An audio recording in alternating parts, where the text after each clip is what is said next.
Welcome to my last podcast. Let's get into it.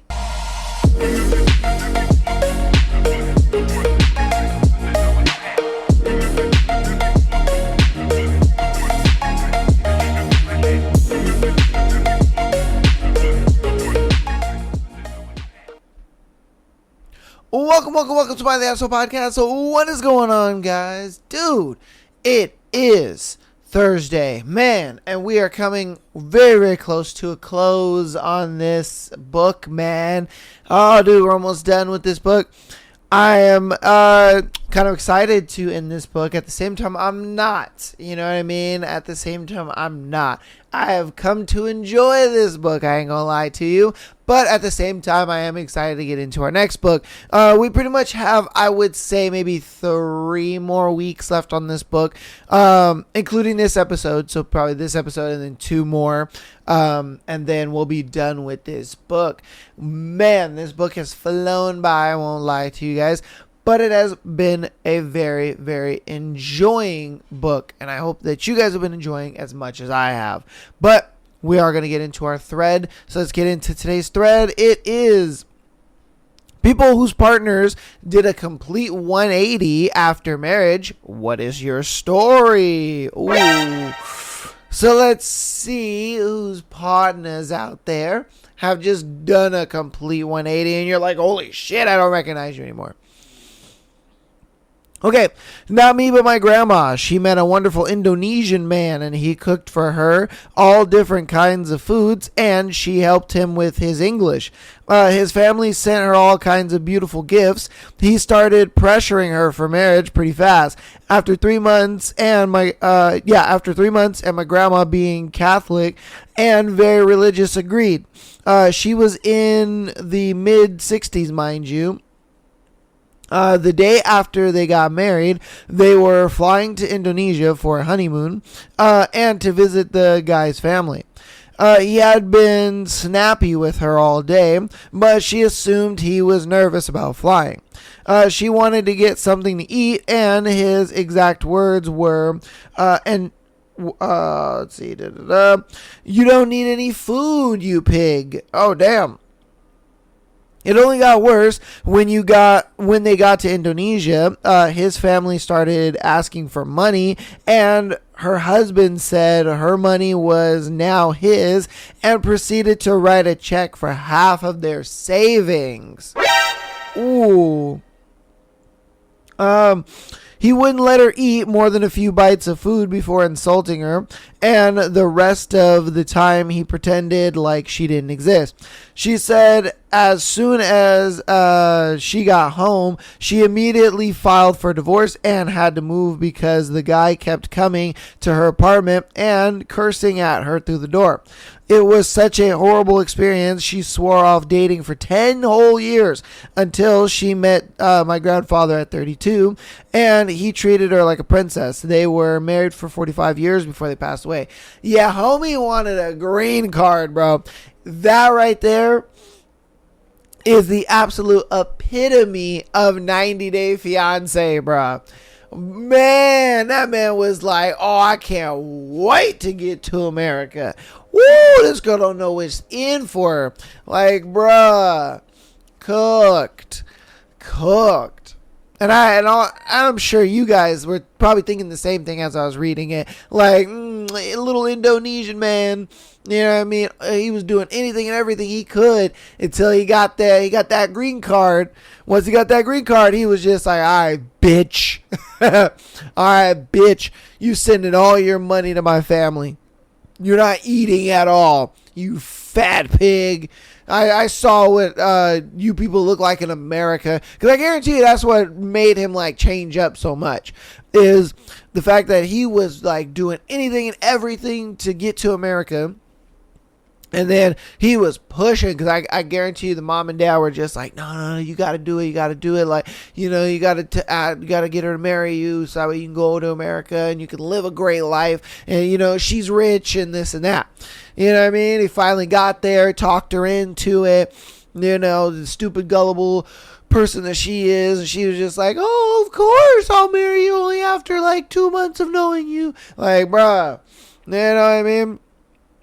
he got to America, he saw how like fat and slobby everybody is, and he's just like, oh my God. Oh, Jesus, what is this? What is going on here? You know, culture shock like a motherfucker. Yeah, and then I guarantee you, like, once he got up in there, he was like, I'm married now. I'm married now, baby. You can't take it away from me. I'm a citizen, son. Like, bruh. That's crazy. All right, people whose partners did a complete 180 after marriage, what's your story? My dad's wife had a complete personality change after they got married. He thought she had just been pretending to be sane and nice until the wedding, and then took the mask off. They divorced, and then she was diagnosed with a degenerative brain disease that makes you act like a deranged asshole. He took care of her until the end and buried her. Wow. He dealt with that her whole life.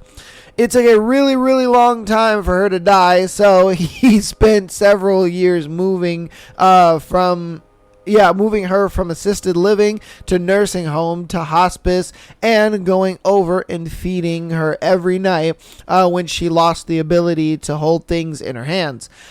She lost the ability to hold a conversation, then to follow a conversation, then to think and speak, and became like a baby again.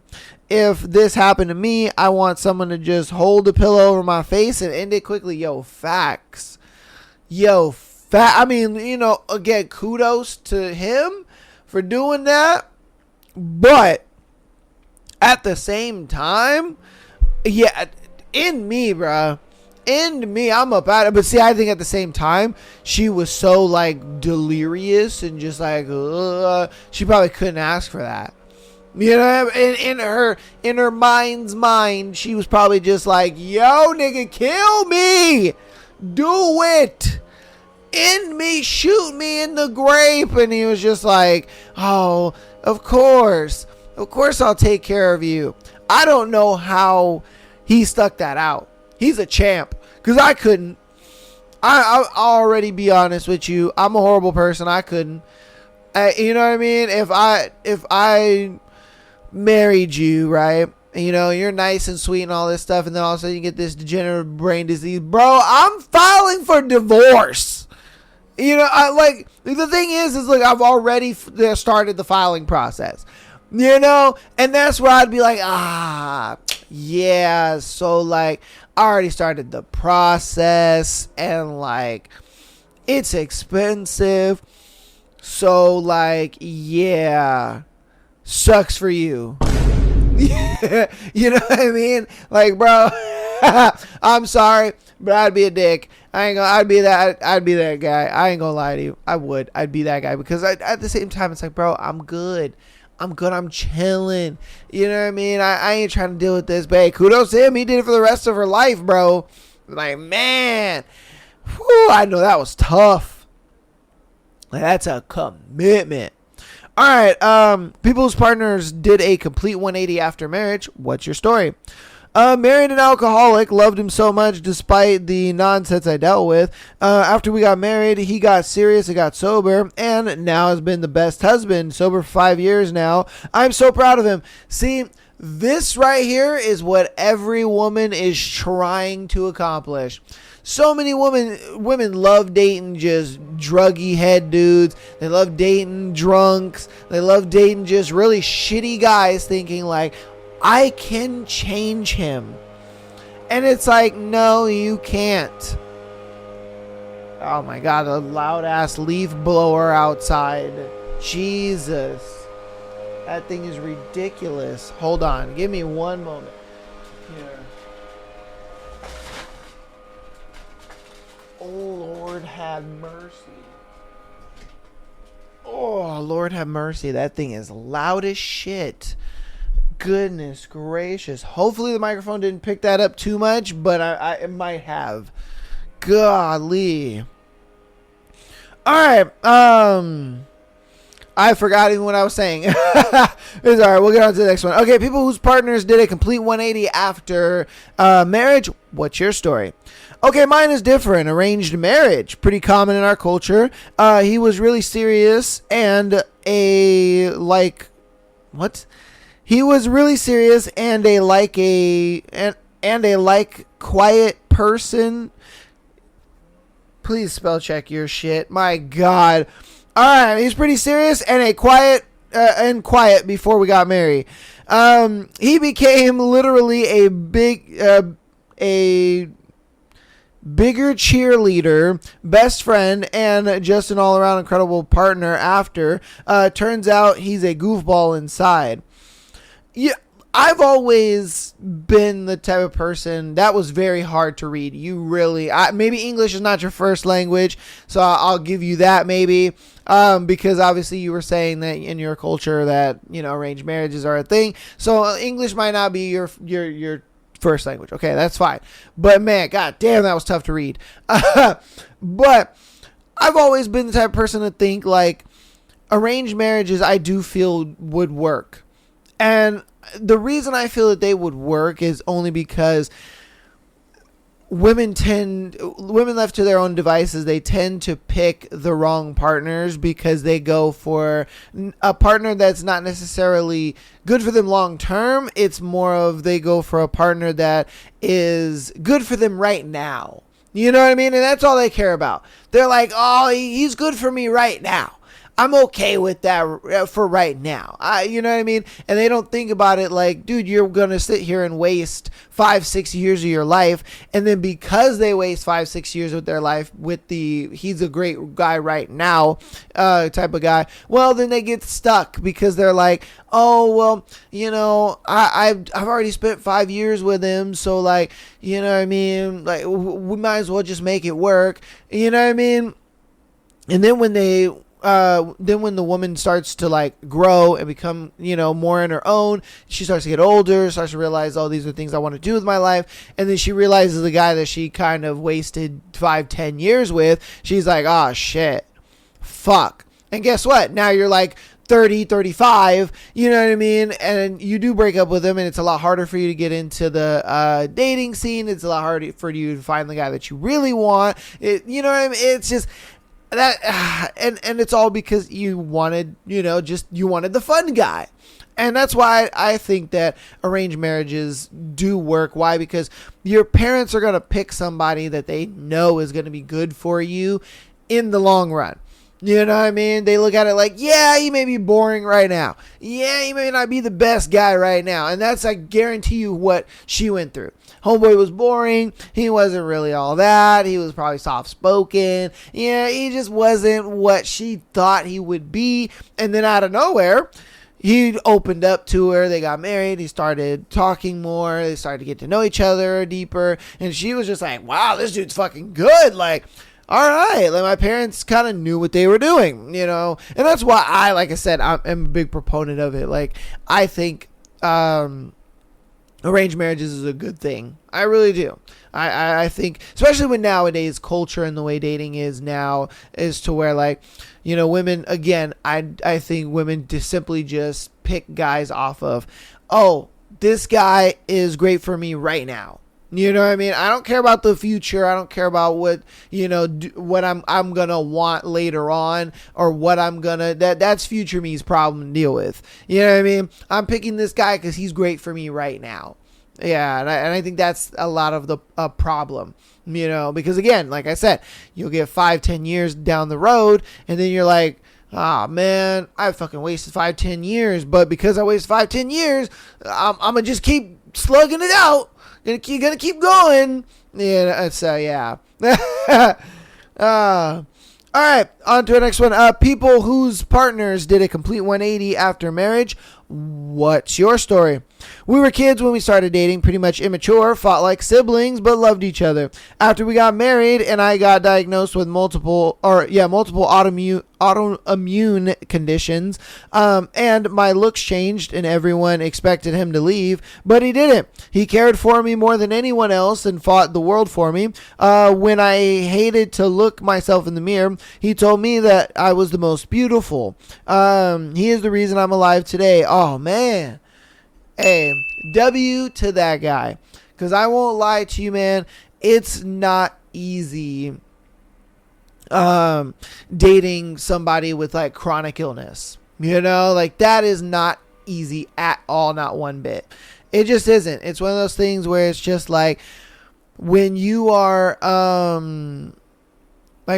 dating somebody, you know what I mean, and you find out that they have like this. It's one of those things where it's like, for you think to yourself like, holy shit, you know, we have this, I don't want to say like annoying element, but it is kind of annoying. I won't lie to you. Like as the person who, you know, is taking care of the person with the disease, because like, oh my goodness, it's hard to explain. It's hard to explain because when you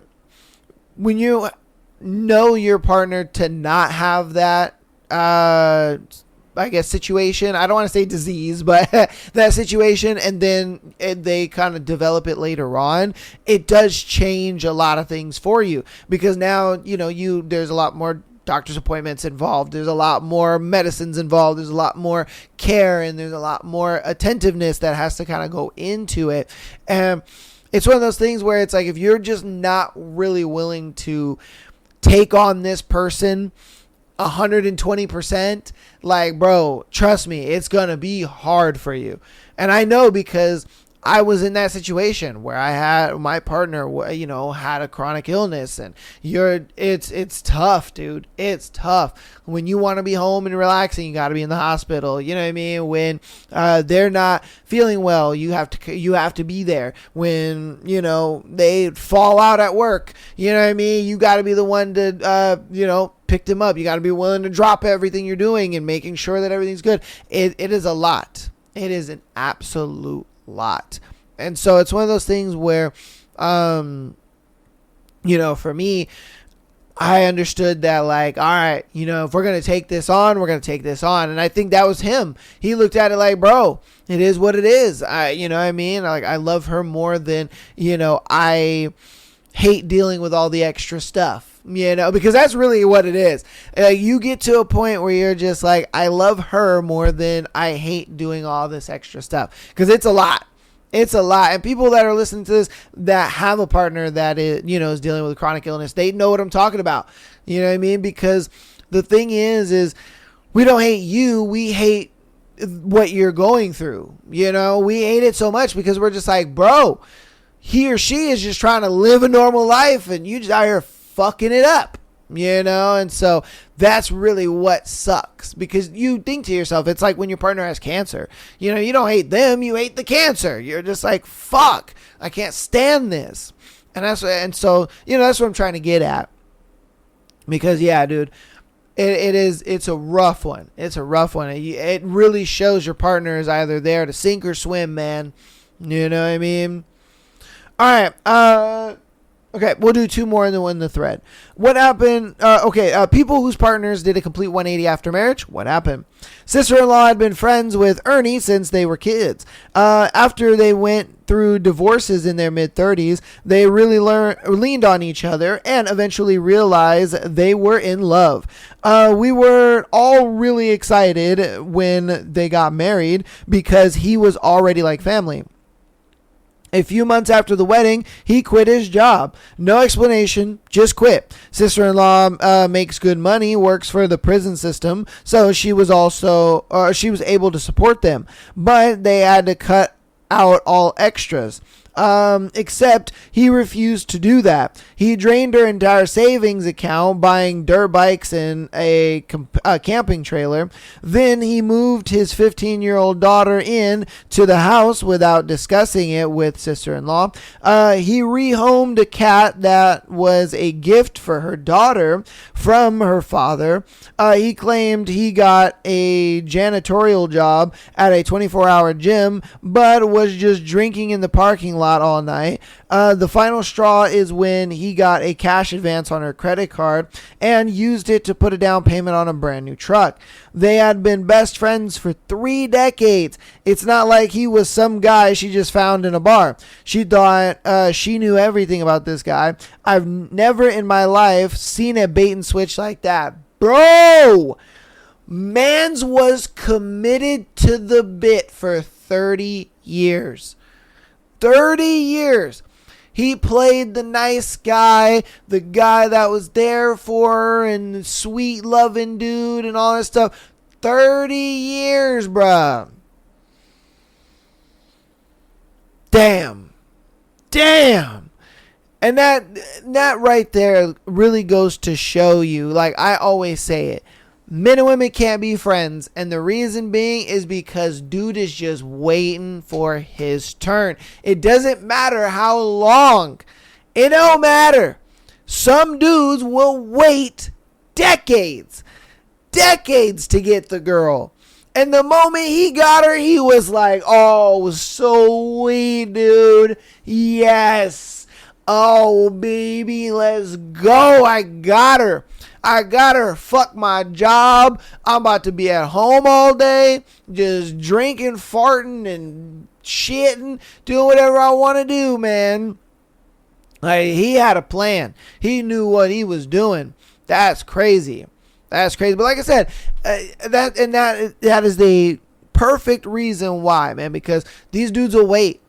They don't care how long they have to wait. They will wait.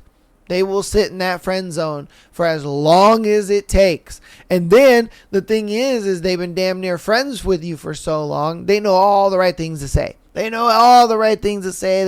know what I mean? Because I remember I used to give that advice, you know, to girls and stuff like that, and be like, oh, you know, the advice of when a woman says, oh, we're all the good guys, and they say in your friend zone, that is a complete lie.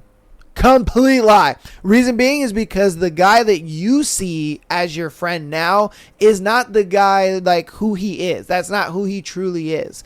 You know what I mean? Because the moment he gets you, homie's going to change up quick. Why? Because he got you. He got you already. There is no need to put on this facade and to you play the act and play the role anymore. Like he got it. He got you. He looks at it like, bro, I won. I'm good. I did it. I don't need anything else. And so now he's going to slowly turn into the guy that he actually is. You know, and that's why I look at it like that piece of advice right there to women where they're like, oh, we're all the good men. And they're like, oh, in your friend zone? Cap. Nope. Stop the cap. Nope. They are not in there, because those guys, the moment you give them a chance, you're going to be like, man, I should have never fucking gave this dude a chance. Can't believe I gave you a chance. Like, bruh, I'm telling you, you're going to regret that shit. Big time. Oh, man. But that's going to go ahead and be today's thread. Hope you guys enjoyed the thread. If you guys have a story of maybe a friend, sister-in-law, brother-in-law, cousin, whatever it may be, that married somebody and then it was a complete 180 after, definitely let us know down in the comments. I'd love for you guys to get a part of the thread and let your boy know. All right, we'll get to announcements and then get right on into today's book. So, patreon.com/Am I the Asshole Podcast. Get an exclusive episode every single Friday, as well as being able to send in your scenario to be featured on the Tuesday and Sunday show. Audio listeners, thank you guys so much for all the support. Do appreciate you guys so very, very much for coming out every week, downloading the episodes, as well as rating us 5 stars on your preferred platform. If you guys want to help out even more on the free 99 side of things, go ahead and follow us on Instagram, TikTok, as well as subscribing on YouTube. All of that is free, and it helps out so very much. I do appreciate all the support you guys have been showing over the years, and it's been amazing. All right, so I do appreciate that so very much. But without further ado, guys, let's get into our book. All right, let's do it. 36. Kane. 6 months ago. Is this the place? Jude's voice carries on the wind, doing nothing to interrupt the fucking chaos below. Unfortunately, yes, I say. Most of the streetlight bulbs are burned out. Only 3 work across the entire street. But as his dark eyes scan the area below, carefully observing the sketchy-as-fuck neighborhood, he looks like a grim reaper with a thirst for blood. The place reeks of so much poverty we had to leave Jude's motorcycle and my car at the gas station to avoid standing out, and rented a Hyundai to reach this fuckery of human society. The stench of piss, vomit, and rotting trash fills the air, thickening and swirling in the night's stale humidity. From up here we have a perfect view of the grimy streets, of the skittering shadows moving like ghosts beneath flickering streetlights. Small-time dealers leaning against the walls, barely hidden in the dark, slipping bags of powder or pills into greedy hands, their eyes darting around, the rancid brats polluting the air. The faint murmur of exchanges is punctuated by the occasional shout or cough from the alleyways, or the paper-thin walls. Now and again, there's the dull clatter of a bottle rolling on the cracked pavement. A couple of homeless people huddle in a corner, too far gone to care about the fights brewing around them. Their rags hang off them like dead skin, their hollowed-out faces lost in the shadow of a world that doesn't give a damn about them. There's the breaking of glass bottles and a muttered quarrel rising between two small-time gangsters under the glow of a busted neon sign, their voices low but threatening, tension vibrating in the air. What a shithole, Jude grins. Fitting, really? Rats do live in sewers after all. What are your plans for this one? Big, as usual. He tilts his head in my direction. Though it'll be a challenge to make her life more miserable than the literal hell she lives in. I doubt there's a worse hell than you. Won't argue with that. He purses his lips when a girl trudges down the street, her shoulders hunched. Her light hair is hidden in a hoodie as she quickens her steps, narrowly escaping the two fighting and throwing broken glass at each other. It takes me a second to figure out she's our target. Violet Winters. That's her, I say, back from her late-night shift at some other hellhole. Jude says nothing. His eyes narrow, and I think I catch a spark lighting up the dark brown before it flatlines to its usual deadliness.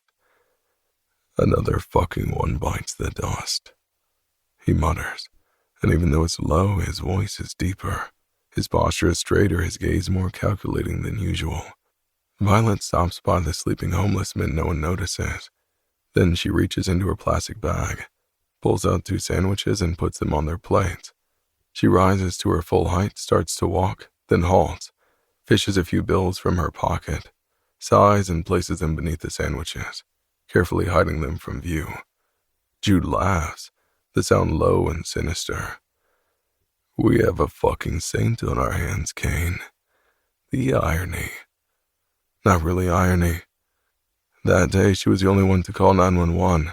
She's also the cleanest of the bunch. No matter how deep I dug, I couldn't find any dirt on her. I stare up at him. Honestly, if you leave her to rot, her life will do the honors. Her disgusting innocence will kill her, huh? Possibly. Too bad I don't believe in innocence. No one from that day is fucking innocent. As she hurries toward the house where the landlord rents her and her sister the attic, Violet is swung back by her elbow, by one of the swaying drunks, oily, haphazard hair, a beer belly, and slurring speech.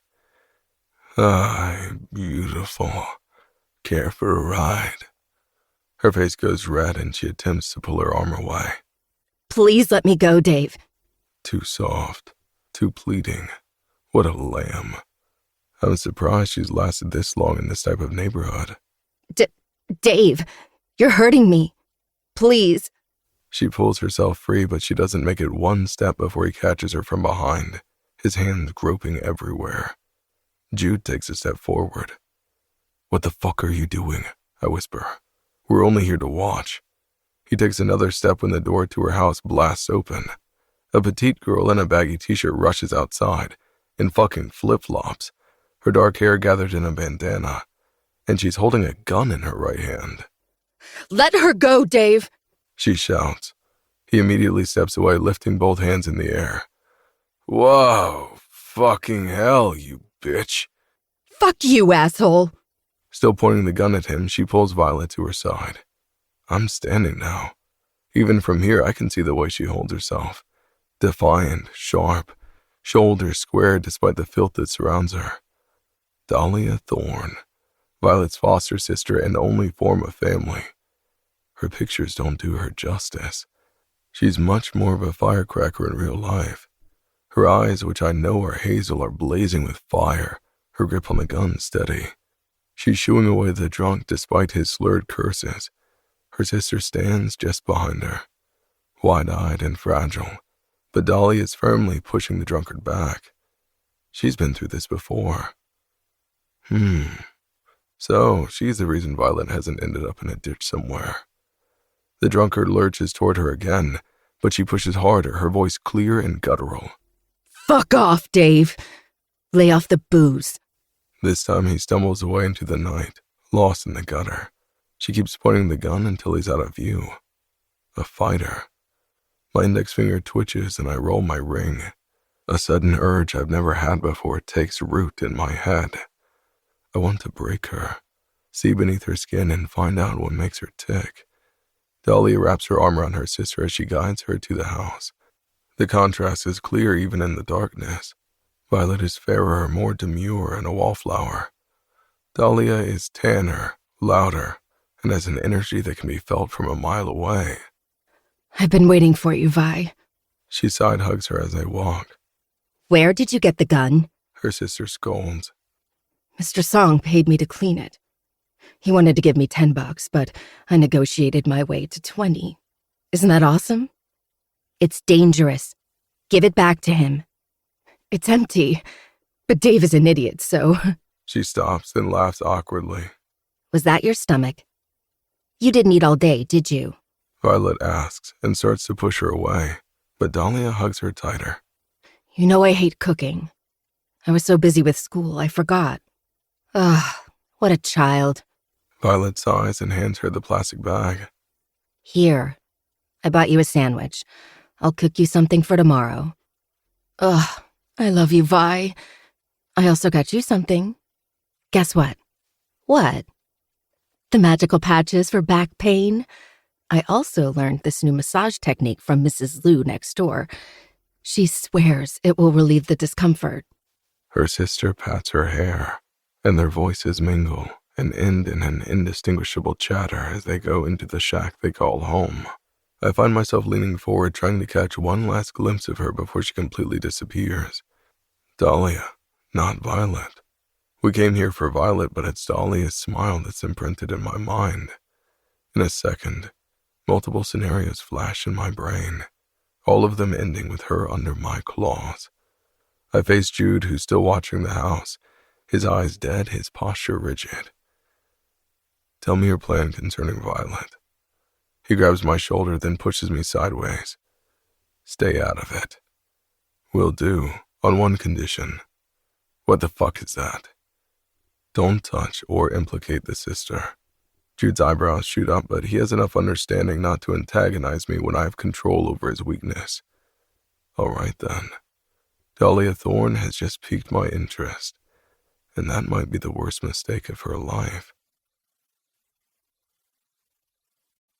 37. Dahlia. I cried so much, my head hurts. I cried until I thought I'd never stop crying. I cried for so long, I don't think I have any tears left.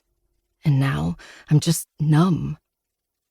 My eyes track the looming trees from the back seat of the car as it takes me to my sister, somewhere in Rhode Island. I pull my knees to my chest and lay my head on the window, letting grief wash over me. When Julian told me everything, a part of me chose not to believe him. That stupid in-love part that trembled at the tiniest hint of Kane's affection put its foot down and told me not to judge him. Julian is not the good guy here. He threatened me with Grant the other day. Why would he be telling me this now? So I asked the driver for a bathroom break and used one of those old payphones. I didn't care what Julian said. I mostly followed his orders just to see Vi. So I had to talk to Kane. I had to hear him say it was all a lie, but it wasn't. A lie, I mean. It was far from a lie, and the closest thing to the truth that I've been searching for all these months. The truth he clearly knew I was hunting for, and still he chose to toy with me, make me his entertainment. Everything he said and did, from that first time in the arena to last night, was to keep me under control so I didn't harm his friend. To see how far I'd go before he crushes me. A fresh wave of tears blurs my vision. And it's not only because I feel victimized or used, it's deep rage. The need to hurt him as much as he's hurt me. I want to punch his face and call him names. I want him to feel a sliver of the pain that's ripping me open from the inside. But I'd have to give up my sister's safety if I were ever to consider seeing him again. The sister he plotted to kill, Kane and Jude. They were the ones with the black rings my sister talked about in her journal, the men who stalked her and made her life hell until she ended up in a coma. I need to buy a gun. If I see them again, I'm shooting them between the eyes. My dark thoughts disperse when the car comes to a halt in front of an old-looking house at the end of an empty suburban street. The white fence is dirty and could use repainting, and the grass is tall and unkempt, as if no one has been at this place for months. The partition between me and the driver lowers in a hush of mechanical movement before her voice echoes in the air. "We're here, miss." I hear the click on the door unlocking and stare at the house. Then the well-groomed driver, who I assume is also security detail because I spotted her gun earlier. "Is my sister here?" "Yes." She looks at me through the rearview mirror. "The key is in the armrest." I open the compartment by my side, and sure enough, there's a key branded number 121. My clammy fingers wrap around the cool metal, and I exit the car. As soon as I do, it drives away. My heart is in my throat as I walk to the scratched-up white door. The key doesn't go in on the first try because of my sweaty hand. On the second try, the door creaks open, and I catch a glimpse of a baseball bat, then hear a furious battle cry. My hand freezes on the knob. The bat stops in midair. The scream turns into a gasp. Violet? For a moment, I think I'm in a dream. The light casts a shadow on her angelic features. It's really Violet. She stands there, awake, alive, and so real. It knocks the breath from my chest. Her strawberry blonde hair looks thicker and glossier than I remember as it falls in soft waves, framing a face that's no longer pale and hollow. Her skin glows with health, flushed, alive, and her eyes, those deep, familiar blue eyes, are wide and filled with a spark I thought I'd never see again. She looks different.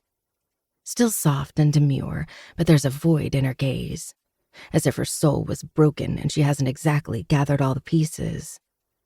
Still, I see my sister in those eyes, here, awake. There's grace in the way she holds herself, the way she looks stunning even when wearing a simple gray sleep shirt. The bat falls from her hand and clatters to the old wooden floor as she whispers, "Dahlia?" "Vi!" I jump her in a hug, wrapping my arms around her so tight I'm surprised I don't crush her. My tears flow again from both joy and anguish, pain and relief. Vi's back. Vi's here. She sniffles and hugs me tighter, her fingers stroking my hair. "Don't cry." "Am not." "You so are." "You're crying too." "Am not." We both chuckle as we face each other, tears streaming down our cheeks. I take her hands in mine and study her closely. "You okay? Do you feel any pain anywhere?" She smiles through the tears. "I'm fine." "Is it true that you woke up a long time ago and made a deal with Julian to test his drug and be put in a coma?" She hangs her head. "Yeah, I'm sorry. Why didn't you tell me?" "I was scared. I still am." Her hands shake, her face turning pasty white. "I didn't want to drag you into this, but I think I already have. I'm so sorry, doll. I really am. I'll pay you back for everything." "Hey," I stroke the tears on her face. "Nothing I ever do will compensate for what you've done for me all these years. You don't have to be sorry. You're the victim here." Her chin trembles, and fresh tears form in her eyes, making them a darker denim blue. "I am not. The real victim is Susie Callahan, who was stabbed to death in front of me while I did nothing." "That wasn't your fault." "It is. It was. I could have stopped it, but I was a coward. I can still hear her calling for help in my nightmares, all the time. Vi falls to the floor, looking small and wounded. I drop to my knees in front of her and hold her hands again. You couldn't have stopped it. The guy had a knife. Her tragedy doesn't justify what Jude did to you. She grows still, her sniffles, her trembling. It's like she's turned into a statue. Her fingers twitch in mine, her face so pale I think she's having a stroke. Vi? He didn't do anything. Her voice is barely audible. What? Of course he did. He stalked and attempted to kill you. He wasn't behind what happened to me. I frown. Then who was it? My heart thunders so fast, I think it'll stop. It couldn't be. Was it Kane? I ask, barely hearing my voice over the buzzing in my ears. She shakes her head. I hate how relief sinks in my chest. Then who? You don't need to worry about it. She clutches my shoulders. I'm a moving target, doll. You're not. You should go. Maybe somewhere sunny on the West Coast. You're smart and such a tough cookie. I'm sure you'll be okay no matter where you go. No, I'm not going anywhere without you. Listen to me. No, you listen to me. You never abandoned me, no matter how hard it got. If you think I'll ever turn my back on you, I've got a news flash for you. Won't be happening. These people don't compare to our sleazy landlords or touchy foster parents, doll. Her tone turns spooked. They kill people and get away with it.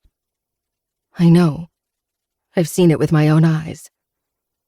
You have? Oh, doll. It's okay. Nothing happened to me. Kane did it to protect me. I bite my lower lip. I need to gargle some bleach so I can stop thinking about him and saying his name. The guy you kissed on TV at the end of the last game? Were you awake at that time? Yeah, recovering. I didn't know back then. I'm sorry, Vi. What are you apologizing for? Getting in bed with the enemy and falling in love with him. Whose enemy? Yours. Kane's not my enemy. He's the one who gave your name and information to Jude. She pales again. I noticed that whenever I say Jude's name, she flinches. He would have found me anyway. Her small voice is barely audible. I'm the one who ran away when his mother was being killed. That still doesn't excuse what Kane did. You love him, doll. I can see it through the pain in your eyes. I saw it when you held on to him and kissed him like you couldn't live without him. If he treats you right, you should go back to him. No way in hell. He lied to me. He knew everything and didn't tell me. He played me like a chess piece. If I see him again, I'll kill him. I hug her once more.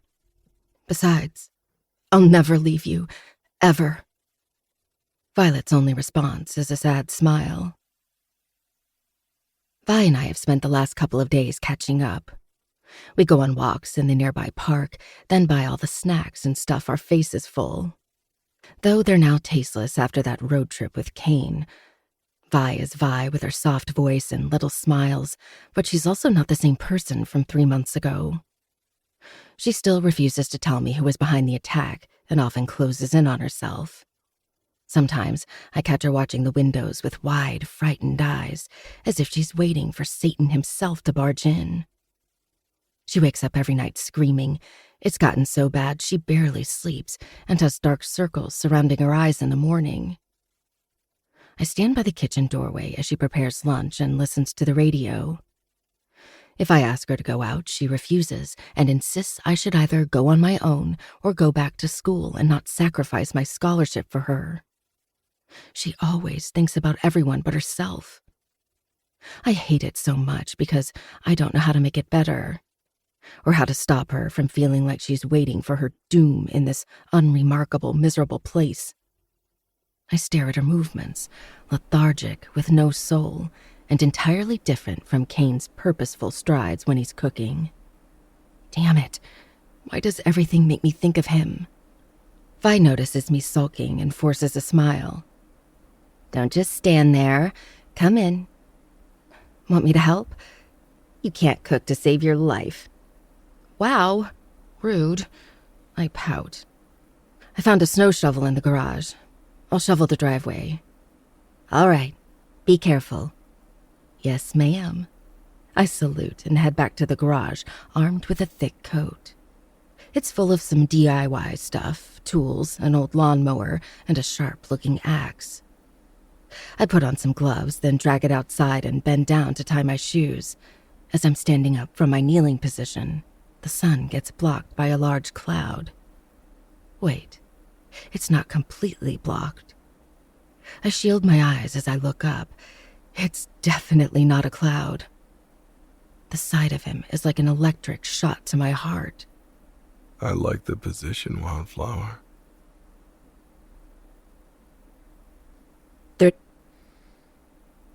All right. And that is today's episode. A bit of a short one today, but hopefully you guys enjoyed. I will see you guys. I'll see you tomorrow if you're on Patreon, and I'll see you guys on Sunday for another juicy episode of video reactions and all that good stuff. So, hope you guys enjoyed today's episode. I will see you guys on Sunday. Love you all, and peace.